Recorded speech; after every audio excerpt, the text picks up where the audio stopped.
Hello, അപ്പോൾ ഇന്ന് ഞാൻ എന്താ കഴിക്കുന്നതെന്നുള്ള വീഡിയോ ആയിട്ടോ ഇടുന്നത്. അപ്പോൾ രാവിലെ തന്നെ ചെറു ചൂടുവെള്ളമാണ് ഉണ്ടാക്കി കുടിച്ചത്. അത് കഴിഞ്ഞിട്ട് ഞാനൊരു ABC ജ്യൂസ് ഉണ്ടാക്കി കുടിച്ചിട്ടോ. അപ്പോൾ പിന്നെ എനിക്ക് വിശപ്പൊന്നും വന്നിട്ടില്ലേ.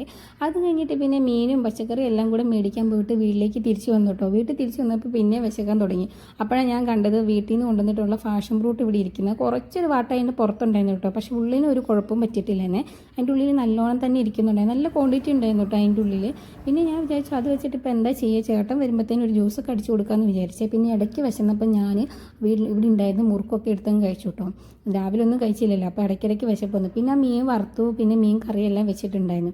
ചേട്ടൻ വരാനായപ്പോഴത്തേക്കും ഞാൻ വേഗം മിൻറ്റിൻ്റെ ഇലയെല്ലാം പറിച്ചു കേട്ടോ. ഒന്ന് ചേട്ടൻ സർപ്രൈസ് ആയിട്ട് നമുക്ക് ജ്യൂസ് ഉണ്ടാക്കി കൊടുക്കാൻ. ചേട്ടൻ അറിഞ്ഞിട്ടില്ല ഞാൻ ഫാഷൻ ഫ്രൂട്ട് വീട്ടിൽ നിന്ന് കൊണ്ടുവന്ന കാര്യം കേട്ടോ. അപ്പം ഞാൻ അതെല്ലാം മിൻറ്റിൻ്റെ ഇലയൊക്കെ ഇട്ടിട്ട് കുറച്ച് ഉപ്പൊക്കെ ഇട്ടിട്ടാട്ടോ ഇത് അടിച്ചെടുത്തത്. ഫാഷൻ ഫ്രൂട്ടിൻ്റെ കായെല്ലാം ഇട്ട് അടിച്ചെടുത്തു. ചേട്ടൻ വന്നപ്പോൾ അതങ്ങ് കൊടുത്തു കേട്ടോ. സന്തോഷമൊക്കെ ആയേ. പിന്നെ ഒരു എക്സ്പ്രഷനൊക്കെ തന്നെ മുഖത്തൊക്കെ ഇടുന്നുണ്ട് കേട്ടോ. അത് കഴിഞ്ഞിട്ട് പിന്നെ ഞങ്ങൾ രണ്ടുപേരും കൂടെ ഫുഡ് കഴിക്കാനിരുന്നു. ചീരത്തോരനും മീൻ വറുത്തതും മീൻ കറിയും. ഞാൻ അധികം കറികളൊന്നും വെക്കില്ല കേട്ടോ, പിന്നെ അത് വേസ്റ്റായി പോകത്തേ ഉള്ളൂ. അപ്പോൾ കുറച്ച് കറിയേ എപ്പോഴും വെക്കാറുള്ളൂ കേട്ടോ. പിന്നെ അത് കഴിഞ്ഞപ്പോൾ ഒരു മിൽക്കി മിസ്റ്റിൻ്റെ ബിസ്ക്കറ്റ് എടുത്ത് കഴിച്ചു. പിന്നെ വൈകുന്നേരം ആയപ്പോഴത്തേനും അതേ മിൽക്കി മിസ്റ്റിൻ്റെ ബിസ്ക്കറ്റും മുറുക്കൊക്കെ എടുത്തിട്ട് ചാട്ടൻ ചായയൊക്കെ കൂട്ടി കഴിച്ചു കേട്ടോ. പിന്നെ ഒരു സന്ധ്യ ആയപ്പോഴത്തേനും ഞങ്ങൾ പൈങ്കിളി കാണാൻ വേണ്ടി പോയായിരുന്നു. അവിടെ ചെന്നപ്പോഴും ചേട്ടൻ വാങ്ങിച്ചത് ഈ ഫാഷൻ ഫ്രൂട്ടിൻ്റെ ജ്യൂസ് തന്നെ കേട്ടോ. ഇഷ്ടപ്പെട്ട് പോയെന്ന് തോന്നുന്നു. അത്